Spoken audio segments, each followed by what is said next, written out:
On today's Minute of the Apes, we will not break down into a Galaxy of Heroes discussion. What? Why not? We just get this one round done. I want to open my app now. What? Is it time It's for me to noon. play? Oh, it's time for me to open up my app. Yeah.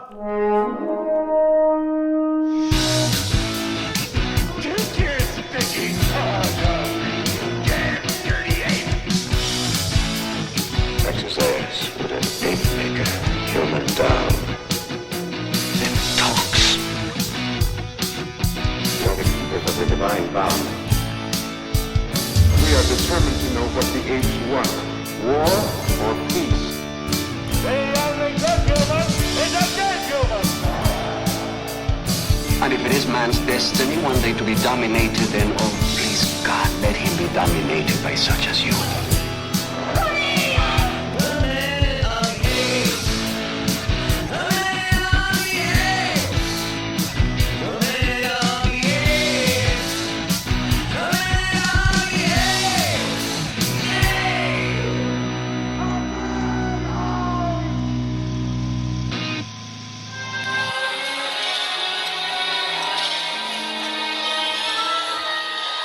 Hello and welcome to Minute of the Apes, the daily podcast where we break down Star Wars Galaxy of Heroes one character at... I'm just kidding. It's Minute of the Apes.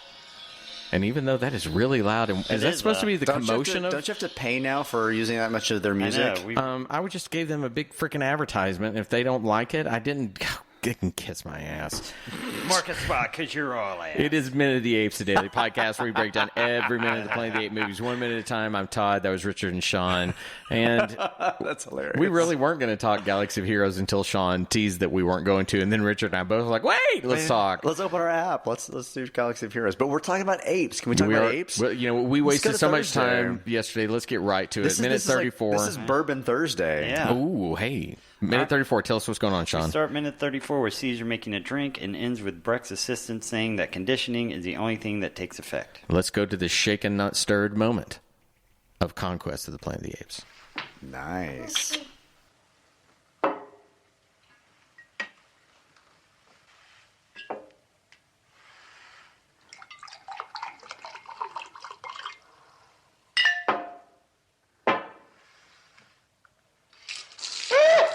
No. Clean. Well, it seems the little fellow's not quite so bright after all. No, but then brightness has never been encouraged among slaves. Oh, don't be so touchy, Mr. McDonald.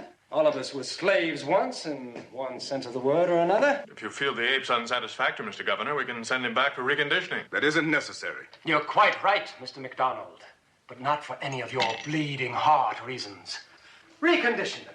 That's all any of you ever think of, isn't it? Mr. Governor, Don't you realize if we were to take every ape who muffed an assignment or disobeyed an order and sent him back for reconditioning, ape management would become impossibly overcrowded. Sir, all I meant was it's the only thing that seems to have any effect. As minute 34, we have a courtyard's worth of gorillas, chimpanzees, orangutans, imported apes, Caesar, and a planet's worth of humans. All right, so... Well, okay, if they want to show that Caesar's intelligent, they should show him not watering down the fucking whiskey. Yeah, That's a really good point. I didn't think about that. If Yeah, he who's pulls doing it, he that? should have poured the whiskey in there, picked up the water, the seltzer, and then just set it to the side and handed him the drink. he should have tried. He should have then taken the seltzer off and tried to pour the whiskey into the it, seltzer. in the wrong place. But at least he misses. He's stupid. He's and smart he- enough to screw it up, yeah. And Roddy plays it well. Roddy plays the stupid No, thing. He's like, whoa, Well, that's just it. It's back on the fact that Caesar and Cornelius and anybody else did not do chimp noises prior to this, and we saw it in the last couple of minutes where he goes, ooh, ooh, ooh. He makes it. He does it again now, Right. And Caesar has not done that to this point to make him. It would have been nice to have him see somebody use that noise, Right. in order to have learned that that's how he has to play. Well, he's dumb. also been in a circus though, so he's heard primitive apes and that He kind of is, thing. but for the character I mean, just suddenly, Salome raised him, potentially. he is, but for the character to suddenly whip out those chimp noises is kind of a little abrupt. Whip out the Whip chip. it out. I'm sorry. Just whip it out. It's just Whip out those. So anyway, it made me into a schoolboy. So he I pours giggled. bourbon into a glass. He realizes that Breck is watching, and this actor is so bad. He's like, oh. Well, again, why isn't this what's moment happening? treated as though he's intelligent? He should be able to do this. And I know we're rushing the scenes, but can we get a tight on an actor at some point giving a agree. response? He's standing behind the table, and it's a wide shot, and he's supposed to kind of like move his body language like he's paying attention to Caesar. We don't get a tight of Caesar noticing that Breck is looking at him. We just get the wide. Well, and I really needed a little more like tension between those two characters. See, I think that when you talk about the cinematic versus TV nature of this, the fact that they're playing it in one shots and cutting back and forth, being, instead of over the shoulders, close-ups, and all, that's where it's losing its cinematic quality, because you can shoot those scenes, and then when you get those closes, and then we begin to insert the language of film. TV doesn't do a lot of that. TV expects it to play out almost as though the camera's popping between the two live. Well, this comes back to the fact that maybe they had those shots, and the editor decided to use this because it could tell the story I hope more not, appropriately. because then I hate that even Yeah, more. why would you leave It'd be it interesting out? to find out if that's kind of what was going on. So we do get another shot now from McDonald's perspective, or from the side of McDonald, as Caesar has just poured the seltzer water, sprayed it all over the table, sprayed it on him, and Caesar's making the chip noise. He's trying to be dumb. And McDonald is kind of cleaning everything up, telling him no, and getting the water. And then now Brett kind of laughs. He's just a dumb ape. Yeah, basically not so is what bright, he's is saying. he? Yeah, he's not so bright after all, is he? Well, hey, dummies. But Breck is the one who literally bought him. Yeah, and this is literally the first time he's done this, and you're what, upset that he's not doing it perfectly the very He first just time? spent like $1,500 buying it, and he told What a McDonald dummy. to buy him. Yeah.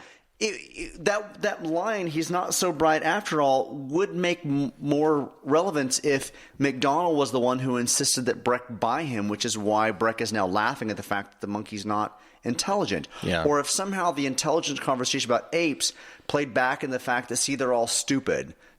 Breck needed a different line to make this why he's now joyful over the fact that Caesar can't do this do work because he stuff. just spent $1,500 on this monkey. But then Breck is like this oxymoron of he's obsessed with finding an intelligent ape. He should be the one that's clamoring for every detail that they're more intelligent instead of reveling in the moment when he's not. Right. It really doesn't bode well for his character that you're trying to make him this maniacal, I'm looking for Jesus of the apes, and every proof of it is almost though he's laughing like, see, that can't happen.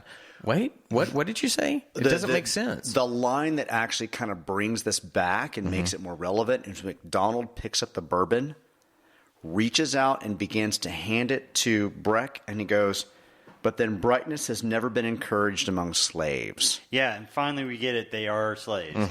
And McDonald is the one handing the drink, the completed drink, to the white man. That was the moment that really stuck out for me at this moment. And I agree with that. I think there are moments like that. They definitely want us to see what they're trying to draw the parallels to.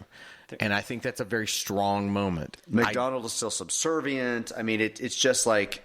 But the thing is that moment almost gets lost because it just feels like another bit of bullshit talk when you don't have a conversation that's shifting, and you almost miss it unless you're watching for it. So Breck then comes back and says, Mr. McDonald, stop being so touchy. We've all been slaves at one time or another. And I put, motherfucker, what are you saying that to, first of all? And second of all, how have we all been slaves at one time? I thought that too. I was like, wait, I can pretty much trace my heritage back, and I don't, outside of beyond, If you written go historical somehow, times. Yeah, if you go way back to If I go Egypt, along- somehow you have a Jewish relative. Right, and way back there. I don't know that information. From what I know, my family's never been slaves. Yeah. Not happened. And so that's that bullshit argument that you hear so often, where people try to, and maybe that's what they're doing. He's poo-pooing it, but it needs to be even driven further. So we then jump to the assistant saying, if you feel the apes unsatisfactory, Mr. Governor, we can have him sent back for reconditioning. Breck did have another line after, stop being so touchy, we have all been slaves at one time or another. He then kind of enumerates a little bit more and says, I can trace my family back to Breckland in Suffolk, England. We were slaves then to the goddamn French. They're animals. What they need is a firm hand. Rub his nose in it. I kind of actually might have enjoyed the additional, like, they're all animals. That's what they need, a firm hand, rub his nose in it. I like the fact that he has to go back to colonial times, but hey, let's just remember the black guy can go a little closer than that. Yeah. But McDonald's kind of jab at him about he's a straight up dick. Yeah. his relationship to this chimp and to Breck. I wanted a little bit more of that. I recognize who he is based upon my past. McDonald's comment about we've all been being slaves at one time or another was unnecessary. The idea of him saying, don't be so touchy, they're all animals, I would have liked to have had. Yeah. Don't be That so one's touchy. better. They're all animals. What they need is a firm hand, rub his nose in it. But I think Breck should have just gone past that whole we've all been slaves at one point and just move on. Meanwhile, Caesar's still making a drink in the background. Yeah, and there's not enough focus on him listening to this argument. You know, this should be the beginnings of when he understands McDonald's a little bit more on the side of him. Right, And it begins to draw agreed. a line between the two, but we don't get that moment where Caesar looks at him. When the slave, here's how you punch that slave comment.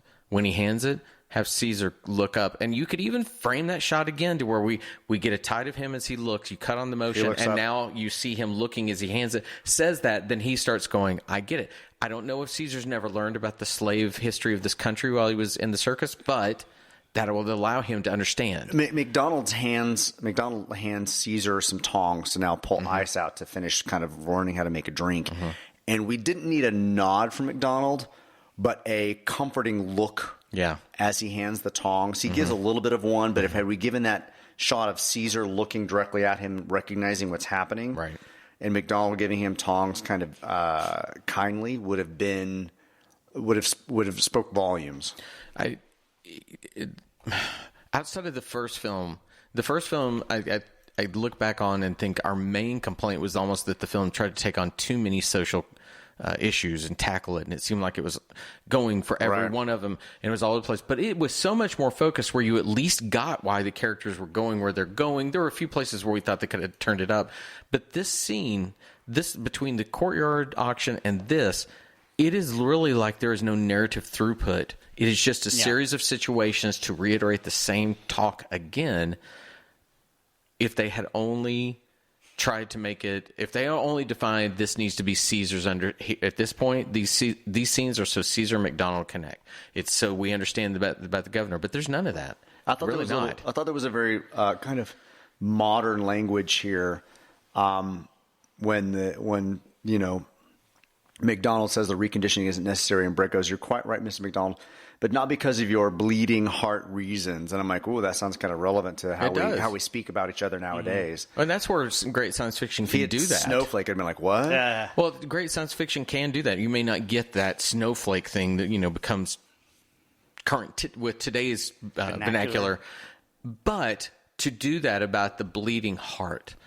Those kind of things in science fiction can permeate across multiple generations, and that's why this scene should resonate greatly with what we're going through now, where people are looking at each other and pointing fingers instead of trying to understand. We've already set up McDonald as sympathetic. We've already set up Breck as kind of a villain, and we needed that bleeding heart to kind of push it forward. Right. But it needed a little more back and forth. I agree. The assistant then jumps back in and says, recondition them, or Breck says, recondition them, that's all any of you ever think of, isn't it? And as far as the reconditioning, it makes me think of that scene from The Simpsons where Seymour Skinner is sitting there going, is it am I out of touch? No, it's the children that's wrong. Is conditioning not working? No, it's the apes that are wrong, not the conditioning. All right, has anybody got anything else for that? No, I think I'm good. Yeah. We're trying to build more upon Breck and McDonald, and we're trying to give Caesar a doorway into what's happening in this particular, who these characters are and what's going on. And the scene helps, but we're having to make huge leaps. Right. In logic in terms of we're having to do it. As an audience member, you should be engaged. You should be having to figure out the mysteries within that scene, but not define the mysteries. And it's as though that they only took the surface level, the tension between these two men and Caesar's in there. There was none of that undercurrent that allows us to begin to unlock it. Yep. Yeah. So there we are. Minute 34. We'll be back tomorrow. Everyone have a great day. Bye.